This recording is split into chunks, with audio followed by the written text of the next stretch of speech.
মুসলমান ঘরের ছেলে মেয়েরা, তরুণেরা, তাই যতক্ষণ আলোচনা করব আমি আমার রসুলকে নিয়ে আলোচনা করব। কেননা আমাদের সঙ্গে নবীর মহাব্বত, ভালোবাসা, তবে সম্পর্ক করা দরকার। নামাজ নিজস্ব পার্সোনাল ইবাদত, রোজা নিজস্ব পার্সোনাল ইবাদত, হজ নিজস্ব পার্সোনাল ইবাদত, দাড়ি টুপি নিজস্ব পার্সোনাল সুন্নাহ।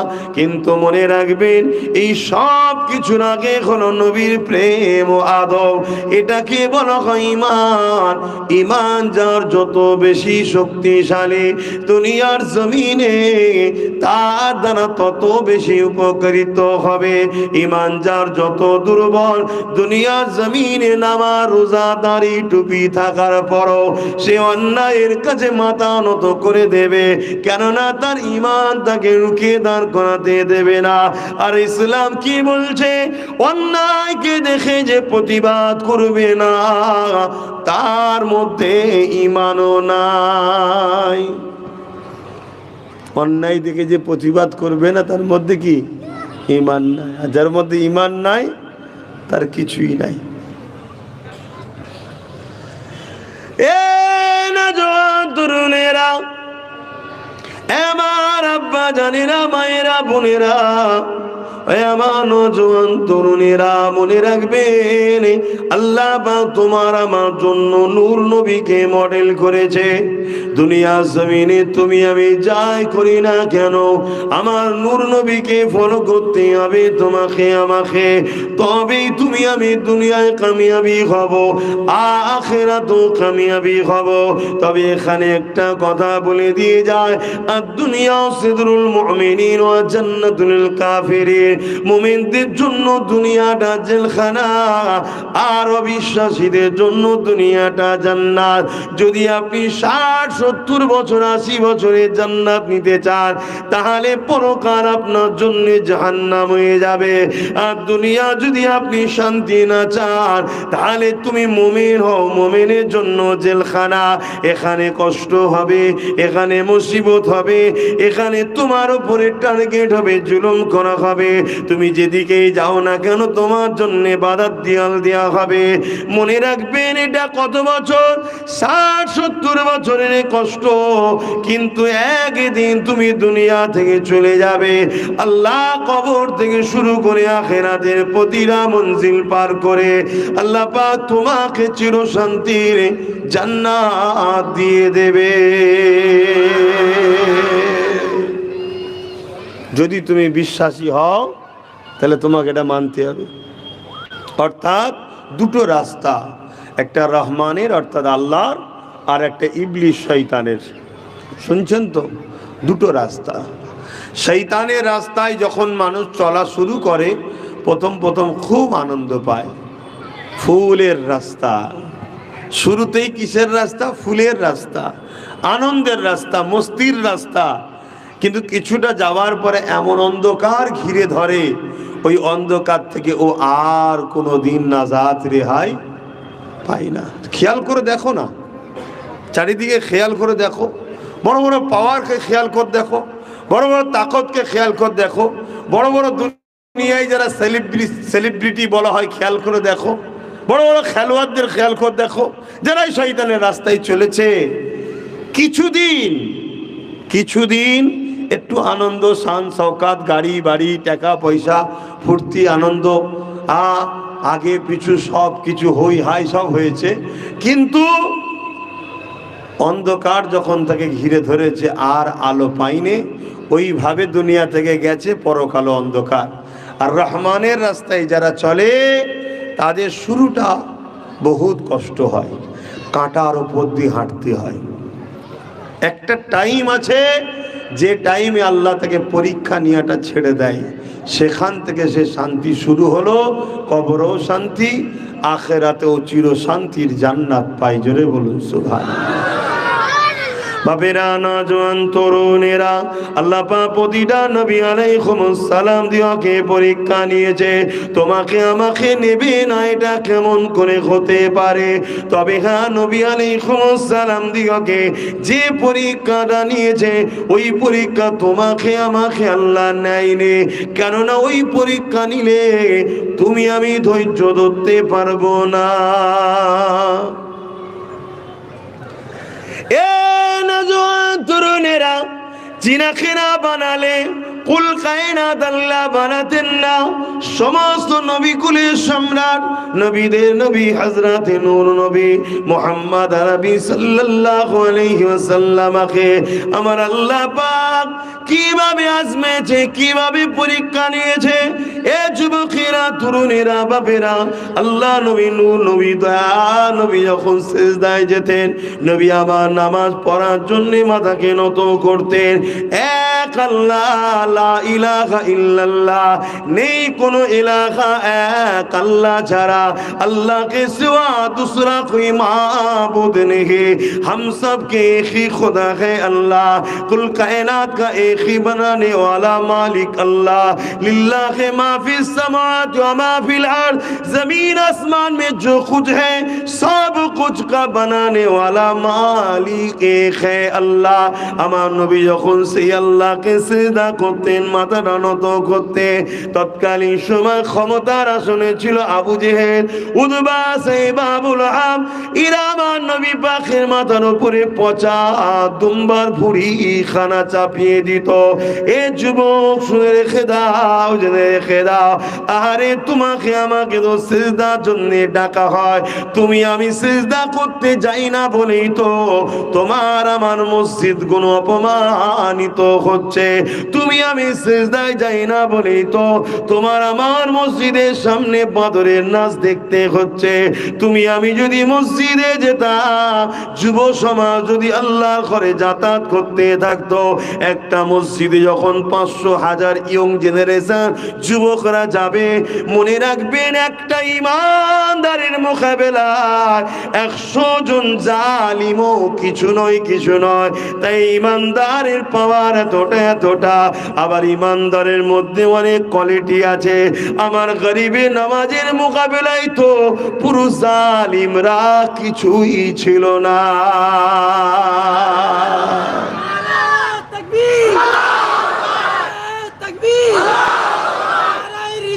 ইয়া রাসূলুল্লাহ,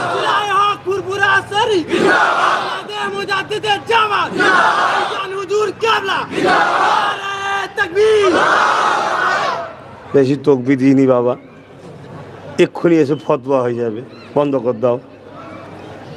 এই উপরে বসো না, তুমি আসো আসো, কথা বুঝে আসছো না? নাই, বেশি তকবীর দিয়ে যাবি বাবা। এত জ্বলন, কি আমি ভুল বলছি? এতে জ্বলন আছে না? নাই। আর এই সব কিছুর জন্য দোষী কারা? কথা বলেন। আমরা আমরা আমরা সারা জীবন পরের বাপকে বাপ বলেছি, সারা জীবন পরের বুনাইকে বুনাই বলেছি। কথা কি খারাপ লাগছে? সব তো বাঙালি, সব তো আমাদের ঘরের ছেলে। একটু বাংলাতেও বলা ভালো হবে। কথা বুঝছেন না? বোঝেন না? হ্যাঁ, ঘরের ছেলে ঘরের কথা বুঝে থাকে, এটাই ঠিক আছে, বাইরে কাউকে শোনার দরকার নেই। এই দোষ কাদের? আমাদের। আমরা সারা জীবন পরের বাপকে বাপ বলেছি, পরের বুনাইকে বুনাই বলেছি, পরের ভাইকে ভাই বলেছি। আজকে আমাদের এই দুর্দশা। আল্লাহ একবার বলতে গেল বলছে কি দরকার সব বলার? হ্যাঁ, তাহলে বন্ধ করে দাও নাকি? না, আরো বেশি করে বলবি। কেন? আল্লাহ একবার আওয়াজে শয়তান পালায়। জোরে বলুন সুবহানাল্লাহ। একটু মহব্বত হোক একবার, নারে তাকবীর, আরো জোরে নারে দিবে। হ্যাঁ, এতে বালা মুসিবত কেটে যায়। আগেকার সময় মুরব্বীরা বালা এলে গ্রামে মোড়ে মোড়ে আজান দিত, দেখেন না? কি গো, আপনার বাপ দাদুরা দিত? তখন তো ছোট ছিলেন, খোঁজ নেবেন। গ্রামে যখন বালা মুসিবত এসতো, কলেরা থেকে, টাইফয়েড থেকে, বিভিন্ন সময় বিভিন্ন রোগ এসতো, মানুষ মরে যাচ্ছে, হু করে মরে যাচ্ছে। এই জানাজা দিয়ে এলো, আবার শুনছে 2-4টে মরে গেছে, আবার জানাজা চলছে বলছে আবার 2-4টে মরে গেছে। এরকম হতো আগেকার সময়। এই কিছুদিন আগে যেমন একটা এসেছিল না, সে নিয়ে আবার কত রকম হুড়োহুড়ি। তো যাই হোক, তো এইরকম দ্বারা যখন মুসিবত আসে তখনই মুরব্বীরা এই আজান দিত। কেন? আল্লাহর নামের তাসির, আল্লাহর নামের পাওয়ার এত, শয়তান, বদমাইশ, দুষ্টু জিন, বালা ভাইরাস সব কেটে যায়। জোরে বলুন সুবহানাল্লাহ। আরো জোরে বলবেন না সুবহানাল্লাহ। তবে তাকবীরটা নিজের এলাকায় দেবেন, অন্য জায়গায় দেবেন না। কেন? আপনার এলাকায় তাকবীর দিলে দুষ্টু জিন, বদমাইশ, শয়তান, খান্নাস যা আছে সব পালিয়ে যাবে, যে অন্য জায়গায় যে থাকবে। কথা বুঝছেন তো নাকি? আর অন্য জায়গায় যদি যে তাকবীর মারেন, ও তো আবার সেখান থেকে ছুটবে, তখন তো একটা থাকার জায়গা দিতে হবে নাকি, আবার ঘুরে আপনার ঘরে আসবে। ওই জন্য নিজের এলাকায় দেবেন, অন্য জায়গায় দেবেন না। আমি হাসির ছলে বলছি, কিন্তু গল্প বলছি না, বাস্তবটা বলছি। মুসলমানের ছেলে মেয়েরা, তরুণেরা, বাপেরা, এ না জওয়ানেরা, এ নিয়ে কোনো চিন্তা করার কিছুই নাই। যুগে যুগে অনেক বড় বড় জালিমরা এসেছিল, যুগে যুগে অনেক অত্যাচার জুলুম হয়েছিল। আজ আপনারা এখানে বসে বসে আল্লাহর কথা শুনছে, আমি আল্লাহর কথা বলছি, আপনারা বসে বসে নবীর কথা শুনছে, আমি নবীর কথা আলোচনা করতে লেগেছে। মনে রাখবেন, এত সহজে কোরআন, দ্বীন ইসলাম আপনারা পাননি গো। অনেক বাধা যন্ত্রণা হয়েছে, আজ যন্ত্রণা সিকি মাত্র সবে শুরু হয়েছে। এই শুরু হওয়ার জন্য আমরাই গাফলতে। কেন? আমাদের পূর্বপুরুষেরা অনেক কষ্ট করে ইনসাফকে আমাদের কাছে রেখেছিল, অনেক কষ্ট করে ইনসানিয়াতকে আমাদের কাছে দিয়েছিল, অনেক কষ্ট করে সত্য ধর্ম ইসলামকে দিয়েছিল, কিন্তু আমরা তার গুরুত্বকে বুঝলাম না। আমরা সর্বসময় তাদের সঙ্গে উঠা বসা করলাম, যাদের ভিতরে ভেতরে রক্তে রক্তে ইসলামকে ক্ষতি করার ষড়যন্ত্র রয়েছে। রাত 12টা 1টা 2টো তাদের খেলা থেকে বোম ফাটাতে লাগলাম, তাদের খেলা দেখে আনন্দ করতে লাগলাম। যারা কিনা কোটি কোটি টাকা ডোনেট করে ইসলামকে মিটাবার জন্য, যেসব সংগঠনগুলো রয়েছে তাদের ঘরে, আমরা তাদের জন্য মায়া কাঁদা কাঁদতে লাগলাম। যারা ক্ষমতার আসনে বসে সর্বসময় ধরে ইসলামের মসজিদ, মাদ্রাসা, কোরআনের বিরুদ্ধে ষড়যন্ত্র করতে লেগেছে। তাই মনে রাখবেন, আল্লাহর দিন ছিল, আছে, কিয়ামত পর্যন্ত থাকবে। পৃথিবীতে কোনো মা এমন সন্তানকে পয়দা দেয়নি, দিতে পারবে না যে সন্তানের দ্বারা আল্লাহর দিনকে মিটানো যাবে বা মিটতে পারবে। তবে হ্যাঁ, মনে রাখবেন, ইসলামের বিরুদ্ধে গিয়ে ইসলামের দুশমনদের ঘরে যে বাহবা দিয়েছেন আমার আল্লাহ, তাদের হাতে তোমাকে আমাকে মিটিয়ে দেবে। শুনছো তো নাকি? তোমাকে আমাকে মিটাবে আল্লাহ।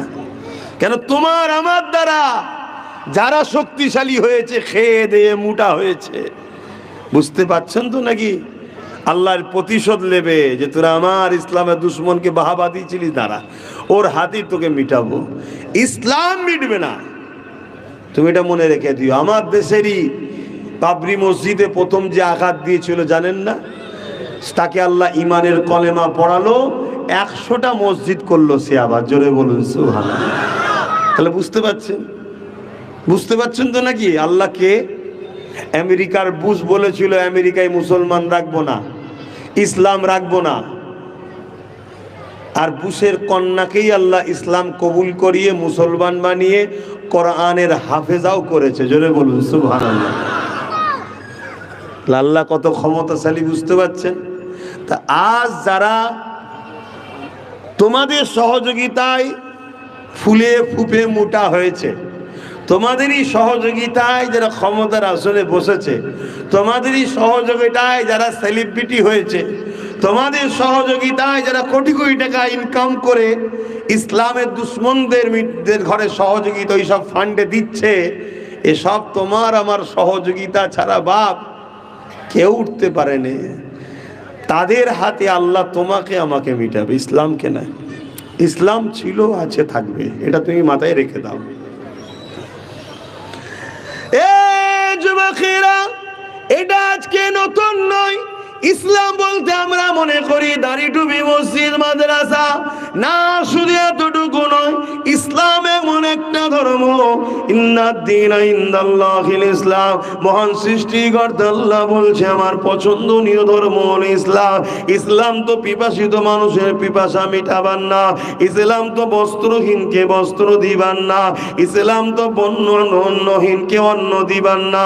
এ যুবকেরা, ইসলাম মজলুমের পাশে দাঁড়াবার না, ইসলাম জালিমের বিরোধী করার না, ইসলাম মা বাপকে ভালোবাসার না, ইসলাম ক্ষুধার্ত মানুষকে খানা খাবার না, ইসলাম সম্প্রীতি করার না, ইসলাম মানব বন্ধন করার না, ইসলাম গরিবকে সাহায্য করার না। যদি অন্য ধর্মের হয় दूसरे गैर मुल्क का भी हो, गैर मजहब का भी हो, हाँ किसी धर्म के साथ उनकी तवल्लुक भी हो, अगर वो गरीब है, कमजोर है, दुर्बल है, उसी को साथ दे के मोहब्बत करना, उसी के पास खड़े हो जाना, इसी का नाम भी इस्लाम है। कोई भी हो अगर भूखा है, मुसलमान हो, क्रिश्चियन हो, हिंदू हो, जैन हो, कोई भी हो, अगर भूखा है तो उसको खाना देना, इसी का नाम है इस्लाम।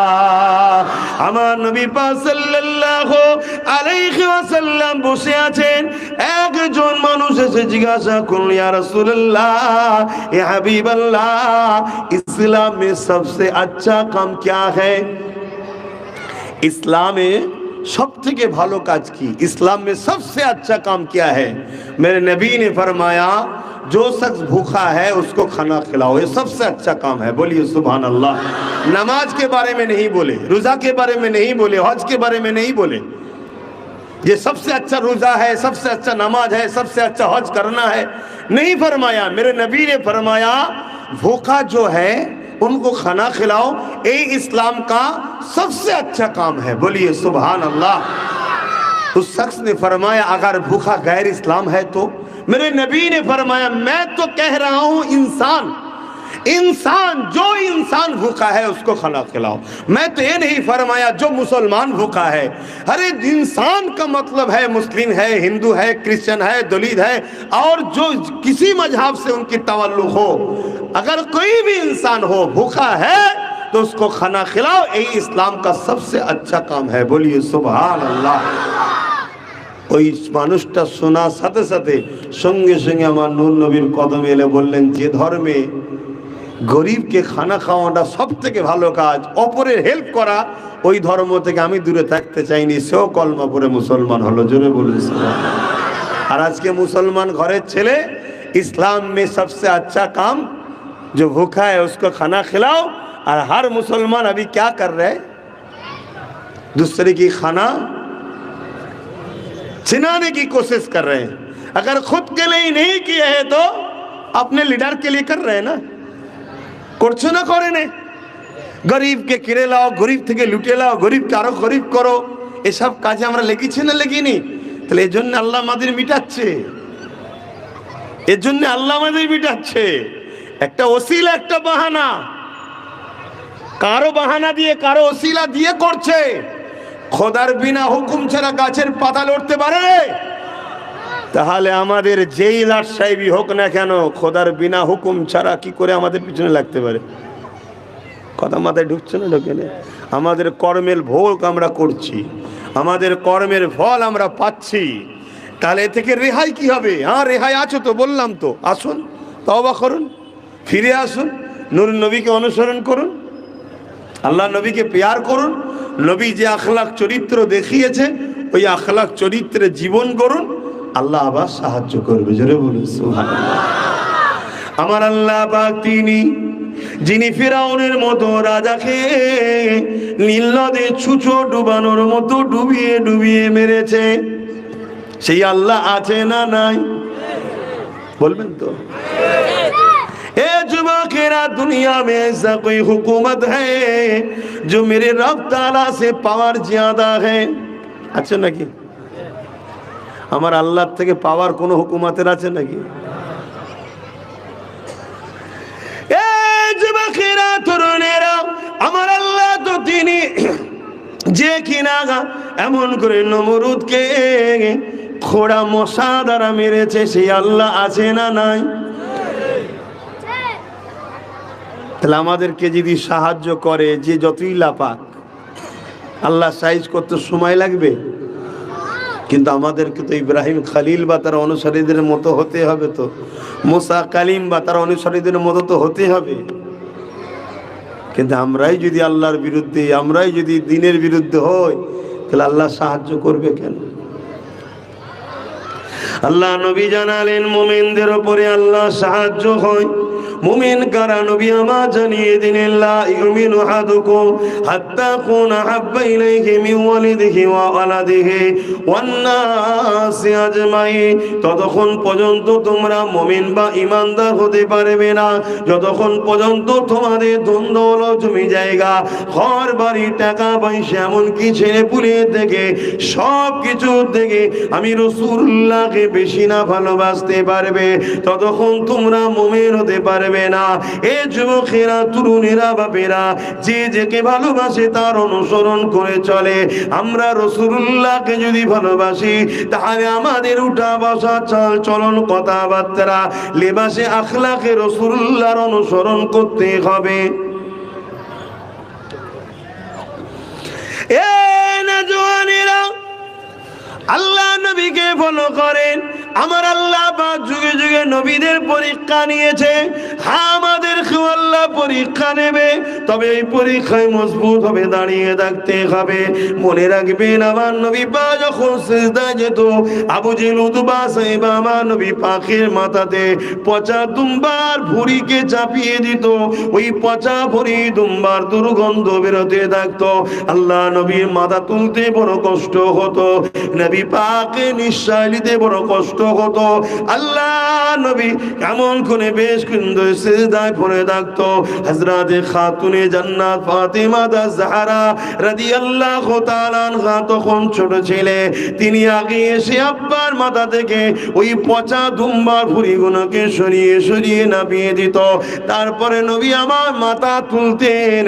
এ যুবকেরা, তরুণীরা, বাবেরা, তাহলে ভেবে দেখুন আমার নবী, নূর নবী, দয়া নবীর উপরে কতটা কষ্ট হয়েছে। তারপরে ইসলাম তুমি আমি পেয়েছি। কতটা কষ্ট হয়েছে। আজকে সেই ইসলাম আমাদের মধ্যে কই? এ নওজওয়ান তরুণেরা, আমার নবী পাকে প্রেমিকেরা, আল্লাহ নবীর জীবনে এমন দিন গেছে, নবী পাক পাহাড়ে গিয়ে গাছে পাতা, ফল মূল খেয়ে মাস কাটিয়েছে। কি জন্য আমার নবী পাক এত কষ্ট করতে হয়েছে? আল্লাহ নবী হক কথা বলেছিল, নাই কথা বলেছিল। এতিম গরীব অসহায়দের পক্ষে নবী আমার কথা বলেছিল, বিধবাদের অধিকারের কথা বলেছিল। এ যুবকেরা, তরুণেরা, এই পৃথিবীর জমিনে অন্যায়কে মিটিয়ে দিয়ে এই পৃথিবীর জমিনে সাম্য শান্তি প্রতিষ্ঠিত করতে চেয়েছিল।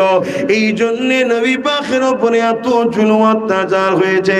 আর সেই নবীর উম্মত হয়ে যদি আমরা জালিমদের সঙ্গে আজ উঠা বসা করি, আল্লাহ তো আমাদের উপরে নারাজ হয়ে যাবে, আমাদের রুচিটা ছোট হয়ে যাবে, আমাদের সংসারে অশান্তি হবে।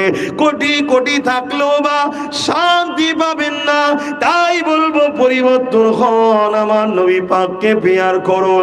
আহা, নবী পাক কত কষ্ট করেছে, সারা জীবনটা তোমার আমার জন্য কেঁদেছে। আজও রওজা মুবারকে তোমার আমার জন্য কাঁদতেছে।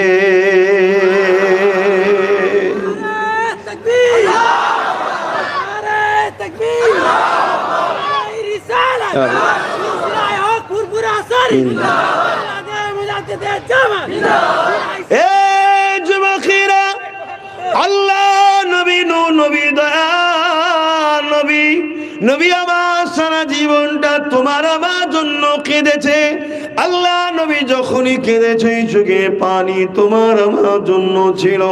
উম্মত হিসাবে কোনদিন কি একা একা নিরিবিলে নিঝুমেতে নবীর ওপরে দরুদ পড়তে পড়তে কি কেঁদেছো? আমার নবী আমার কত কষ্ট করেছে এটা ভেবে কি কখনো কেঁদেছো? আমার নবী শিশুবেলার কথা মনে করে কি কখনো কেঁদেছো? আমার নবী উহুদের ময়দানে দান্দা মুবারক শহীদ হয়েছে এটা মনে করে কি কখনো কেঁদেছো? আমার নবী পাক তায়েফের জমিনে রক্তাক্ত হয়েছে এটা মনে করে কি কখনো কেঁদেছো? এ নওজওয়ানেরা, অথচ হাজার হাজার মুসলমান ঘরের যুবকেরা রাত দুটোর সময় কাঁদছে। কি হয়েছে রে বাবা? বাপ মরে গেছে না মা মরে গেছে? না না না না, ও কাঁদতে কাঁদতে বলছে আমি ভালোবাসি ব্রাজিলকে, হেরে গেছে। আর্জেন্টিনাকে ভালোবাসি, হেরে গেছে, তাই কাঁদছি। এমন মুসলমান আছে না নাই?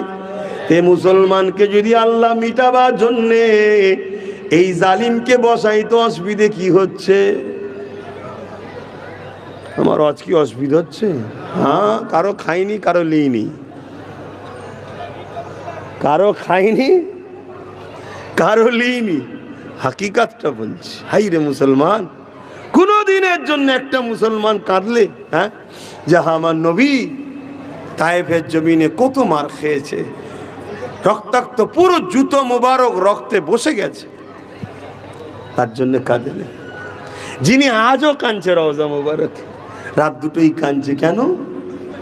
আমার ব্রাজিল হেরে গেছে।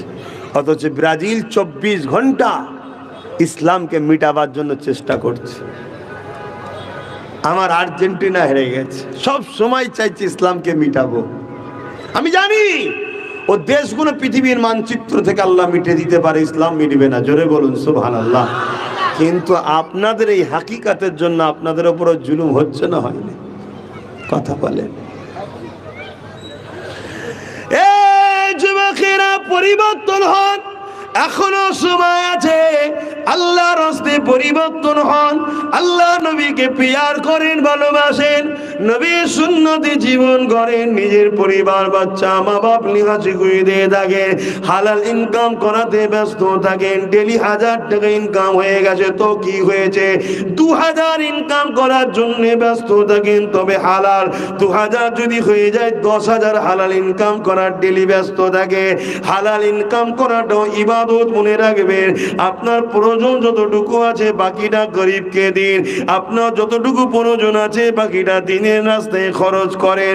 এটা একটা নেকির কাজ, এখানে কোনো ভুল নাই। কিন্তু আল্লাহ দিয়া নিয়ামতকে নিয়ে হারাম কাজে লাগাবেন না, জালিমদের পেছনে খরচ করবেন না, ইসলাম বিরোধীদের সহযোগিতা করবেন না। এ যুবকেরা, কেউ যদি তোমার রুজি রাস্তা বন্ধ করে দেবে মনে করো, মনে রাখবে রেজেকের মালিক হলো আমার আল্লাহ। কেউ যদি একটা দরজা বন্ধ করার চেষ্টা করে, আমার আল্লাহ 1000টা দরজা খুলে দিতে পারে। আরো জোরে বলুন সুবহান। আমাকেই দেখো না, আমার 500-র উপরে জলসা প্রশাসন থেকে বন্ধ করে দিয়েছে। কত জলসা? 500-র উপরে। আমি কি বসে আছি? আগে তো শুধু বাংলাই করতাম, এখন বাংলা ছেড়ে দিয়ে বাইরে বাইরে সব জায়গাতেই যাচ্ছে আল্লাহ করে। তাতে কেউ যদি মনে করে একটা দরজা বন্ধ করব, 1000টা দরজা খুলে দিয়ে যিনি আমায় ঘোরাচ্ছেন তিনি কে? জোরে চিৎকার দিয়ে বলুন কে? তো সেই আল্লাহ আপনার নয়? তিনি আপনারটা খুলতে পারে না? আমি ভাই অজ করে যাবো, আপনি শুনবেন কি শুনবেন না আপনার ব্যাপার। 10টা বাজবে নেমে যাবো। কথা বুঝছেন না? বোঝেন না? হ্যাঁ।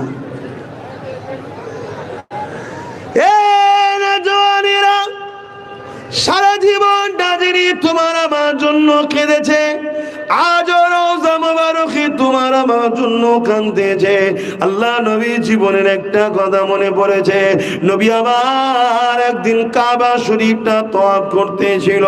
কাবা তওয়াফ করতে করতে নবী আমার কাবা চাঁদানেতে, কাবার সামনেতে আল্লাহ পাককে সিজদা করে মাথাটা নত করে দিয়ে নবী আমার চোখের পানি ফেলে কাঁদতে লেগেছে। এ যুবকেরা, আমার নবী পাক কেন কাঁদেন আল্লাহ পাক তিনি জানে। তবে বাসাইতে শান হলো আল্লাহ পাক তিনি তিনার গোলাম হযরতে জিবরাইল আলাইহিস সালামকে পাঠিয়ে দিলেন, ও হযরতে জিবরাইল দুনিয়া জমিনে যান, আমার হাবিব কেন কাঁদে জিজ্ঞাসা করে আসে। হযরতে জিবরাইল চলে আসলে আল্লাহ নবীকে সালাম দিলে, সালাম দিয়ে জিজ্ঞাসা করতে লাগলে, ইয়া রাসূলুল্লাহ, হাবিবাল্লাহ, আপনি কেন কাঁদেন? আল্লাহ পাক জিজ্ঞাসা করতে লেগেছে। আল্লাহ নবী বলেছিল, জিবরাইল রে, আমি কেন কাঁদি এটা আমার আল্লাহ পাক জানে। কি সমস্যা হলো?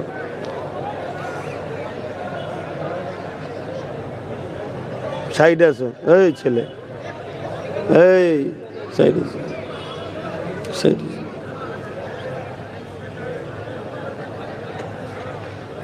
ও কি আমাদেরই ছেলে?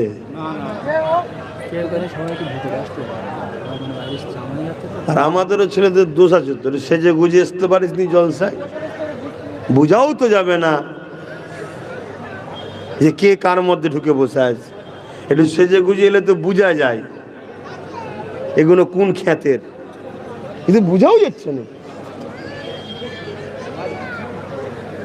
কি দুনিয়া এসে গেল আল্লাহ! আর এই সময় আল্লাহ আমাকে পেটিয়েছে, কত জ্বালা জ্বলবো।